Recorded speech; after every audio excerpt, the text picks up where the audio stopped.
कम्पमानं सुरनरकिन्नर संकितं सर्वं सहा दाने ज्ञाने च माने बलिबल श्रवणे श्रुत्वा दिगिपाल भूत्वा देवानातंक श्रुत्वा स्मर शरीरं धृतं वामनं स्मितवक्तं गत्वा हृत्वा च दाने बलिबल विभवं कुर्वंस्तु ते मंगलम। जय जगन्नाथ। मु ज्योतिर्विद चंद्रशेखर नायक मोर चैनल ज्योतिषर जातक को आपण मानंको स्वागत जनाऊँगी। बंधुगण,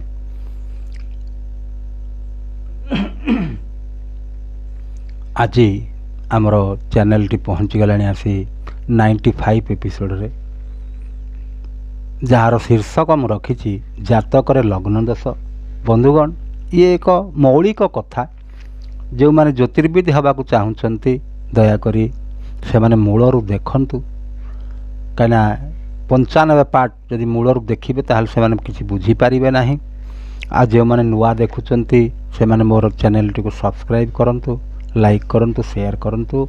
मो परवर्ती वीडियो गुड़िक जो गुड़िक अपलोड करिवे आपण पाखे नोटिफिकेशन पहुँची जीव। बंधुगण, आज आम एक मौलिक जिनिस जहाँकि जानिबा निहाती दरकार। ता कारण होउची केते व्यक्ति मते फोन करके भी कहती जे सारा आमर बहुत गुड़िए राजयोग सब अच्छी, ग्रह गुड़िक भल स्थिति रे अछंती, किंतु कहीं आमे तो कहीं सेमिति फल किछि पाउना, आमको तो किसी फल मिलू ना, आम जो काम करुचु किसी हो ना, मो द्वारा किसी हो ना। बंधुगण देखंतु, सबु प्रकार राजयोग अच्छी, सबु प्रकार भल जोग गुड़िया अच्छी, ग्रह मानकर प्लेसमेंट मध्य ठीक जगार अच्छी, किंतु फल हो ना। कारण कौन? कारण जातक लग्न दोष। लग्न दोषर अर्थ होची बंधुगण देखंतु, मु तो आपन को कहिछि जन्म समय रे जेउ राशि पूर्व दिगरे उदय हुअंती ता सेई राशि होची लग्न। मनकर आपणकर जेकोसी लग्न भी हेई पारे बंधुगण, जेकोसी लग्न आपण नियंतु आ जानंतु। मनकर आज आमे नै जिबा मीन लग्न। मीन लग्न नै जिबा, विचार करिबा जे प्रकृत रे लग्न, लग्नर अर्थ कौन बंधुगण? आपण निजे लग्नर अर्थ आपण स्वयं आपण निजे। ताहले निजे जदि आपण लग्नर मालिक ताहले आपण काहेकि फल पाउ नाहंती? ता कारण होउची बंधुगण देखंतु, आपणक पाखरे टंका पैसा धन रत्न जमी बाड़ी घर द्वार सबु किछि अछि, किंतु आपण जदि शଯ୍ୟାଶାयୀ होइचंती, आपण जदि रोग शଯ୍ୟାରେ पड़िचंती, ताहले से धन संपद, से गाड़ी मोटर तार मूल्य कौन? किछि नाही। आपण को पाई सेगुड़ा अर्थ शून्य। बंधुगण, तो देखिबा से लग्न रो जो बल, लग्न रे बल अछि कि नाही। आपण को निज देह रे जदि बल नाही, आपण कौन करि परिबे? तेणु केमिति से बलटा मपा जाए, केमिति से बलटा आमे जानिबा, आज आलोचनार विषयटी। आज आमे आलोचना करिबा जे प्रकृत रे लग्न रे केते बल थाए, आ जदि लग्न रे बल नाही ताले आमे जानिबा केमिति, लग्न दोष बोली आमे जानिबा केमिति। बंधुगण, मु सूत्र लिखि देछि देखंतु कोन कहउचंती सूत्र। जदि लग्नेश 6, 8, 12 गृह रे थिबे, 6, 8, 12 घर को चली गले लग्नेश, तांको लग्न दोष हुए। उदाहरण गोटे नहीं जिबा, 1, 2, 3, 4, 5, 6 एटा हला षष्ठ घर, एटा हला अष्टम घर, एटा हला द्वादश घर। जातकर ये हला कौन ना बैड हाउस बोले मु आगुरु आपण मानक बहुत थर कहिछि। 6, 8, 12 ये हला जातकर बैड हाउस, खराब घर। कारण षष्ठ घर आमे देखिबा रोग ऋण रिपु माने शत्रु। 8 घर आमे कौन देखिबा ना मृत्यु स्थान, ଦୁର୍ଘଟଣା ଏଇଭଳି ସବୁ ଆମେ ଅଷ୍ଟମ ଘରୁ ଦେଖିବା।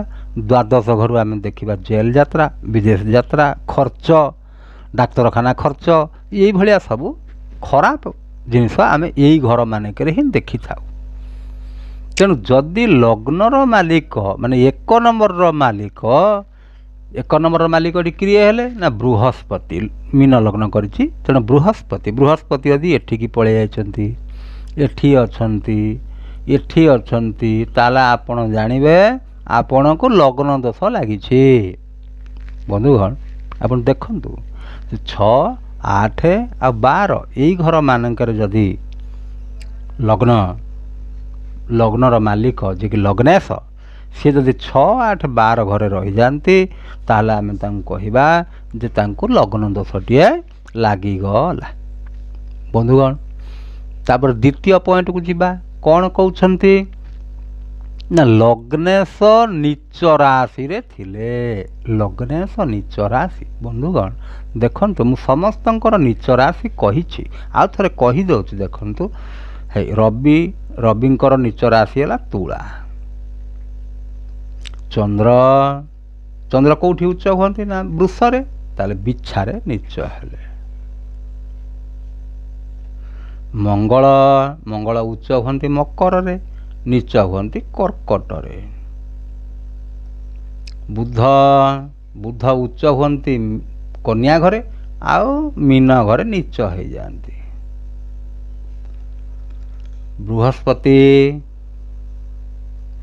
ବୃହସ୍ପତି ଉଚ୍ଚ ହୁଅନ୍ତି କେଉଁଠି କର୍କଟରେ, ପଳେଇଗଲେ ଏପଟ ଗଲେ ମକରରେ ନୀଚ ହେଇଯାଆନ୍ତି।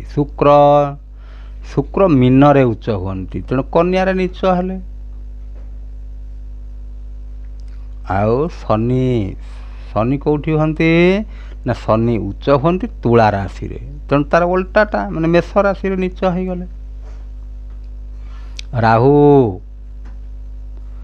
ରାହୁ ଏଇ 2 ଘରେ ଉଚ୍ଚ ହୁଅନ୍ତି, ଏଇ 2 ଘରେ ନୀଚ ହୁଅନ୍ତି। ଗୋଟେ ହେଲା ବିଛା ଆଉ ଗୋଟେ ହେଲା ଧନୁ, ଏଠି ନୀଚ ହୁଅନ୍ତି। କେତୁ ସେମିତି ଏଇ 2 ଘରେ ଉଚ୍ଚ ହୁଅନ୍ତି, ଏଇ 2 ଘରେ ନୀଚ ହୁଅନ୍ତି। ତାହେଲେ ବୃଷ ଆଉ ମିଥୁନ ଏଇ 2 ଘରେ କେତୁ ନୀଚ ହେଇଯାଆନ୍ତି। ବନ୍ଧୁଗଣ ତାହେଲେ ଆମେ ଜାଣିବା ରାହୁ କେତୁ ଏଥିରେ ସାମିଲ ନୁହଁ, କାରଣ ରାହୁ କେତୁ ଲଗ୍ନେଶ ହେଇପାରିବେ ନାହିଁ। ଏଇ ଯେଉଁ କହିଲୁ 4, 3, 7ଟି ଗ୍ରହ କଥା, এই 7ଟି ଗ୍ରହ କଥା ଆପଣ ବିଚାର କରନ୍ତୁ ଯେ ଯଦି ସେମାନେ ତାଙ୍କର ନିଜ ରାଶିକି ପଳେଇଥିବେ। ମନେକର ଏଇ କର୍କଟ ମନେକର ଲଗ୍ନ ହେଇଛି, ଲଗ୍ନେଶ ହେଲେ ଚନ୍ଦ୍ର। ଆପଣଙ୍କର ଲଗ୍ନ କେଉଁଟା ଆଗ ଦେଖିବେ, ତାର ମାଲିକ କିଏ ଦେଖିବେ। ଚନ୍ଦ୍ର ମନେକର ଏଇ ଜାଗାକୁ ପଳେଇ ଯାଇଛନ୍ତି, ନୀଚ ରାଶିରେ ହେଲେ। ନୀଚ ରାଶିରେ ହେଇଥିବା ହେତୁ କ'ଣ ହେଲେ ନା ଚନ୍ଦ୍ରଙ୍କୁ ଲାଗିଗଲା କ'ଣ ଲଗ୍ନ ଦୋଷ ଲାଗିଗଲା। ସେମିତି ଏଇ ଯେଉଁ ଗ୍ରହ ଗୁଡ଼ିକ ମୁଁ ଲେଖିଦେଲି, ଏଇମାନେ ଯଦି ଏଇ ଘର ମାନଙ୍କରେ ଥାଆନ୍ତି ତାହେଲେ ସେମାନେ ନୀଚ ରାଶିରେ ଅଛନ୍ତି ବୋଲି ତାଙ୍କୁ କୁହାଯିବ। ବନ୍ଧୁଗଣ ତାପରେ ଆହୁରି ଦେଖିବା ଆଉ ଗୋଟେ କଥା କ'ଣ ନା ଲଗ୍ନେଶ ପାପ କର୍ତ୍ତରୀ ଯୋଗରେ ପୀଡ଼ିତ ହେଇଗଲେ। ଲଗ୍ନେଶ ଯେଉଁଠି ବି ଥାଆନ୍ତୁ କିଛି କଥା ନାହିଁ। ମନେକର ଏଇଠି ଅଛନ୍ତି ବୃହସ୍ପତି, ଏଇଠି ରହିଲେ ବୃହସ୍ପତି, ଏଇଟା ଉଚ୍ଚ ଘର ହେଲା। ହଉ ଏଇଠି ରଖିବା ବୃହସ୍ପତିକି ରଖିକିରି ଏପଟେ ମନେକର ହେଇ ଶନି ଅଛନ୍ତି, ଏପଟେ ରାହୁ ଅଛନ୍ତି। ବନ୍ଧୁଗଣ ଦେଖନ୍ତୁ ଇଏ ପାପ କର୍ତ୍ତରୀ ଯୋଗରେ ଲଗ୍ନର ମାଲିକ ପୀଡ଼ିତ ହେଇଗଲେ। ପାପ କର୍ତ୍ତରୀ ଯୋଗରେ ପୀଡ଼ିତ ହେଇଯିବା ଯୋଗୁଁ ତାଙ୍କୁ ଲଗ୍ନ ଦୋଷ ଲାଗିଗଲା। କାହିଁକିନା ସେମାନେ ପାପ ଗ୍ରହ ଭିତରେ ରହିକରି ସିଏ ଆଉ ତାଙ୍କର ଯେତିକି କାପାସିଟି ସିଏ ଆଉ ପ୍ରଦର୍ଶନ କରିପାରିବେ ନାହିଁ।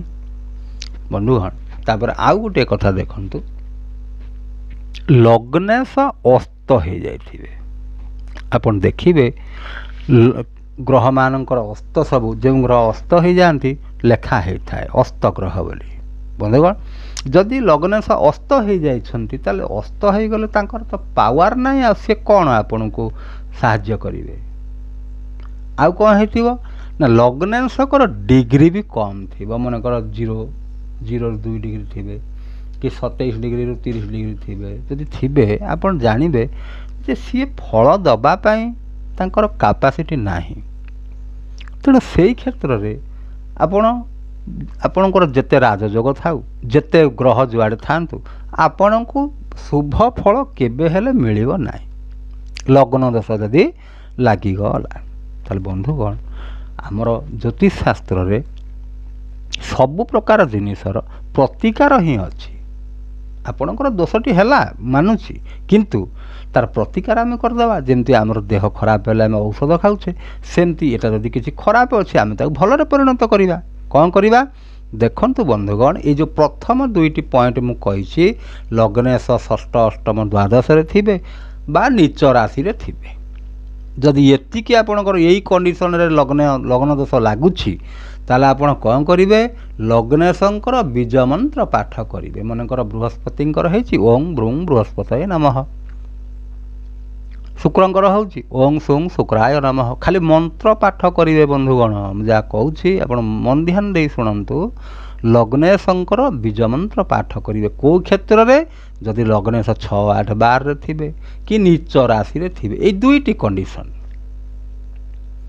ଆଉ ତା ପରବର୍ତ୍ତୀ ଯେଉଁ ତିନିଟି କଣ୍ଡିସନ୍ ରହିଲା, ଲଗ୍ନେଶ ପାପକର୍ତ୍ତରୀ ହେଇଥିବେ, ନହେଲେ ଅସ୍ତ ହେଇଥିବେ, ନହେଲେ ତାଙ୍କର ଡିଗ୍ରୀ କମ୍ ଥିବ। ଏଇ ତିନି ଜାଗା ପାଇଁ ମୁଁ ଲେଖିଦେଇଛି 3, 4, 5। କ'ଣ କରିବେ? ବୀଜ ମନ୍ତ୍ର ସହ ଆପଣ ରତ୍ନ ବି ଧାରଣ କରିବେ। ବୀଜ ମନ୍ତ୍ର ତ ପାଠ କରିବେ ନିଶ୍ଚୟ, ଆଉ ରତ୍ନ ବି ଧାରଣ କରିବେ। କିନ୍ତୁ ଯଦି ନିଚ ଅଛନ୍ତି କି 6, 8, 12 ଘରେ ଅଛନ୍ତି, ଆପଣ ରତ୍ନ ଧାରଣ କରିବେ ନାହିଁ ବନ୍ଧୁଗଣ। କେବଳ ବୀଜ ମନ୍ତ୍ରଟି ପାଠ କରିବେ। ତା କାରଣ ଏଇଥିପାଇଁ ରତ୍ନ ଧାରଣ କରିବେନି, 6, 8, 12 ହେଲା ବ୍ୟାଡ଼୍ ହାଉସ୍। ସେ ଘରେ ଗ୍ରହ ରହିକରି ସେ ଖରାପ ଫଳଟିଏ ଦେଉଛନ୍ତି। ଆପଣ ଯଦି ତାଙ୍କ ପାଇଁ ଫେରେ ରତ୍ନଟି ପିନ୍ଧିଦେବେ, ସେ ଖରାପ ଫଳର ଆହୁରି ବୃଦ୍ଧି ହେଇଯିବ। ତେଣୁ ଖାଲି ବୀଜ ମନ୍ତ୍ର କରିକି ତାଙ୍କୁ ସନ୍ତୁଷ୍ଟ କରିବାକୁ ପଡ଼ିବ। ଆଉ ଯଦି ଡିଗ୍ରୀ ୱାଇଜ୍ କମ୍ ଅଛନ୍ତି, କି ଅସ୍ତ ହେଇଯାଇଛନ୍ତି, କି ପାପକର୍ତ୍ତରୀ ଯୋଗରେ ପୀଡ଼ିତ ହେଇଛନ୍ତି, ପାପକର୍ତ୍ତରୀ ଯୋଗରେ ପୀଡ଼ିତ ହେଲେ ଆପଣ କାହିଁକି ରତ୍ନ ଧାରଣ କରିବେ? ତା କାରଣ ହେଉଛି ବନ୍ଧୁଗଣ, ଦେଖନ୍ତୁ, ମନେକର ବୃହସ୍ପତି ଅଛନ୍ତି 5 ଡିଗ୍ରୀରେ, ଶନି ଅଛନ୍ତି ମନେକର 10 ଡିଗ୍ରୀରେ, ରାହୁ ଅଛନ୍ତି ମନେକର 9 ଡିଗ୍ରୀରେ। ବନ୍ଧୁଗଣ ଦେଖନ୍ତୁ, ଏଇ ଦୁଇ ଜଣଙ୍କର ଯେ ପାପକର୍ତ୍ତରୀ ଯୋଗ ସୃଷ୍ଟି କରୁଛନ୍ତି, ଏଇ ଦୁଇ ଜଣଙ୍କର ଡିଗ୍ରୀଟା ଏ ବୃହସ୍ପତିଙ୍କ ଠାରୁ ଅଧିକା ଅଛି। ତେଣୁ ଆପଣ ଯଦି ରତ୍ନଟି ଧାରଣ କରିବେ, ତ 5 ଡିଗ୍ରୀରେ ବୃହସ୍ପତି ଅଛନ୍ତି, ତାଙ୍କର ପାୱାର ବଢ଼ିଯିବ।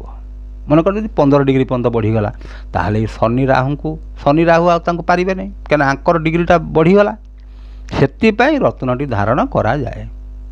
ବନ୍ଧୁଗଣ, ରତ୍ନ ଧାରଣ କରିବା ପୂର୍ବରୁ ଆପଣ ଉପଯୁକ୍ତ ଜ୍ୟୋତିର୍ବିଦଙ୍କର ପରାମର୍ଶ ନେବେ। ଆଉ ଆପଣ ନିଜେ ଜାଣନ୍ତୁ ଆପଣ କ'ଣ ପାଇଁ ରତ୍ନଟି ଧାରଣ କରୁଛନ୍ତି।